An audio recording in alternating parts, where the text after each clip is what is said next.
my friends. Welcome to Poetry Changes Lives.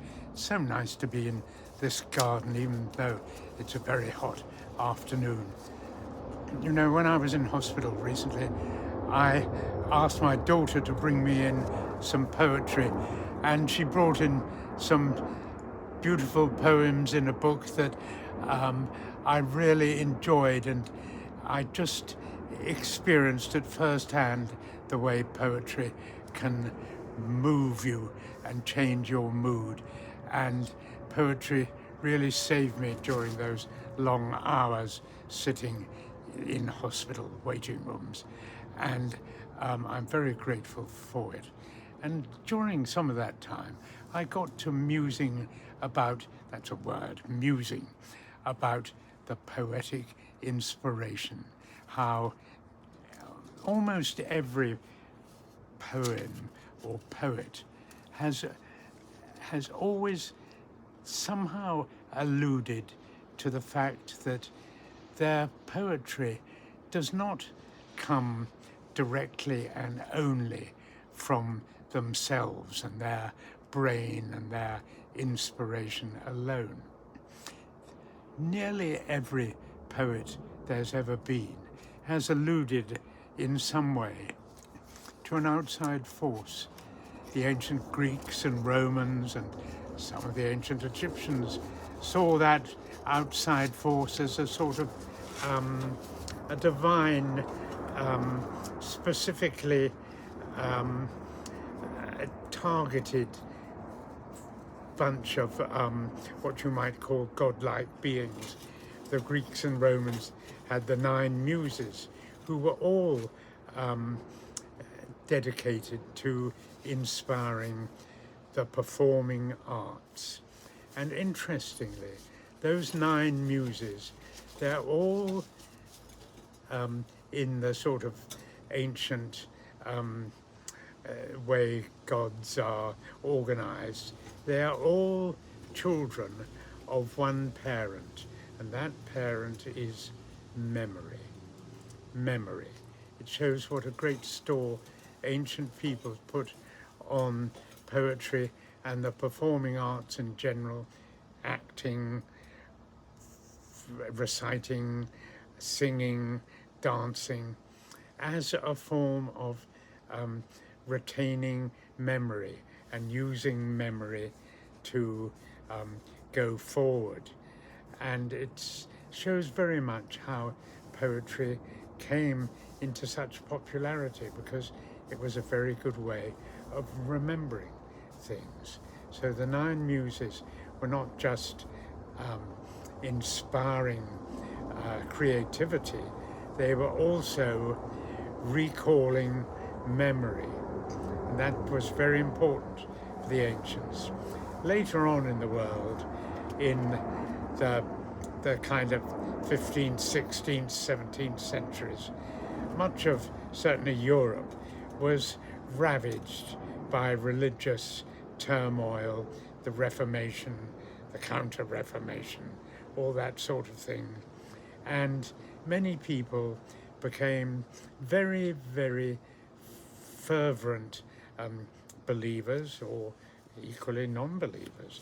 But those who were believers, many of them were poets. A great many religious preachers were poets, wrote hymns, of course, as well as poems. And many of them saw their divine inspiration coming from a Christian God, or perhaps other religions, such as Muslim, for example, may see it coming from a different God to the Christian one. I'm not too sure about that, or Buddhism for that matter, but very, very few poets have actually stood up in any century and said, I'm a poet, everything I say comes from my brain, I look to no outside help, I am not driven by any outside forces, what you see is what is in me, and this is what I give you. Some poets, like American Walt Whitman, the song of myself purports to sound like that. But what he's really saying is that all of us are equally made up of atoms in a joined up universe. And though I may seem to be speaking for myself, actually I speak for you as well, because your atoms are my atoms in many ways.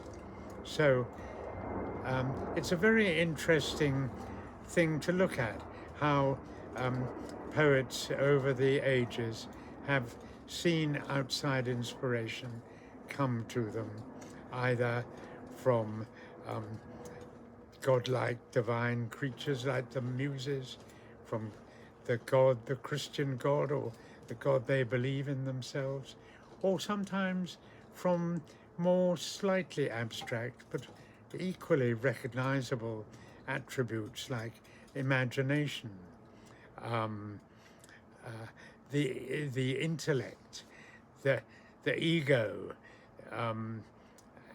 It wasn't just sort of William Blake talking about a man is what he is because he is what his imagination is. It's also people like Freud and Nietzsche saying that the poets who are to be admired are those who really use their ego and personality to develop their own form of unique creativity. It's a very, very strange and I find very, very rewarding subject to delve into.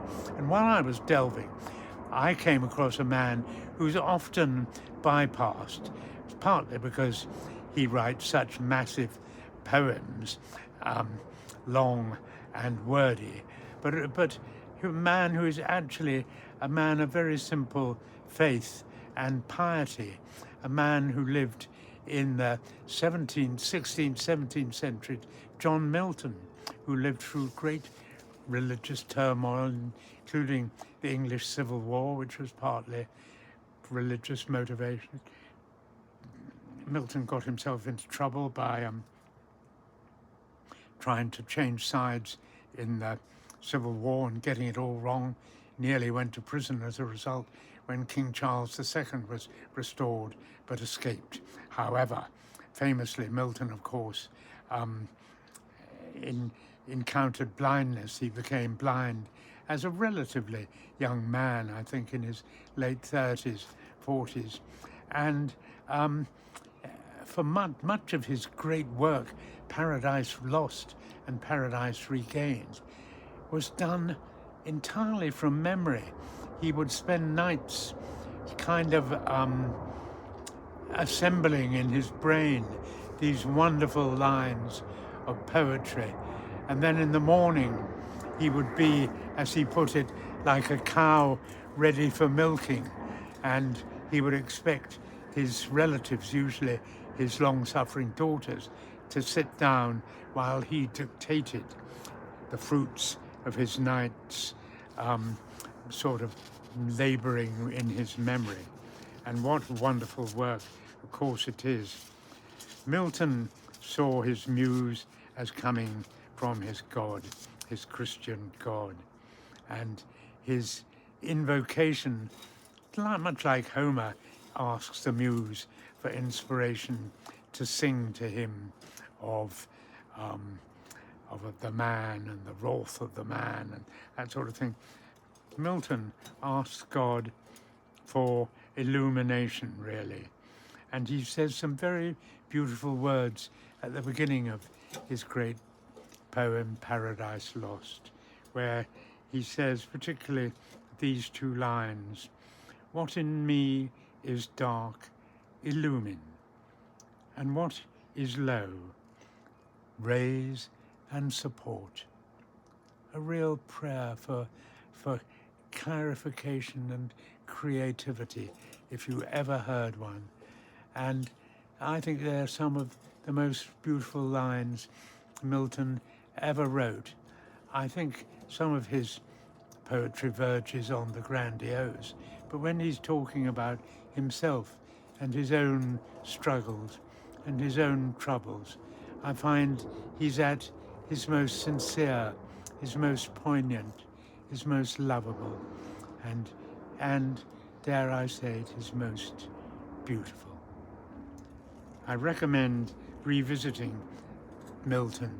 You don't have to read the whole hundreds and hundreds of lines of Paradise Lost or Paradise Regained, but just try reading the first 100 lines of Paradise Lost. I think you might be pleasantly surprised at how much you enjoy it.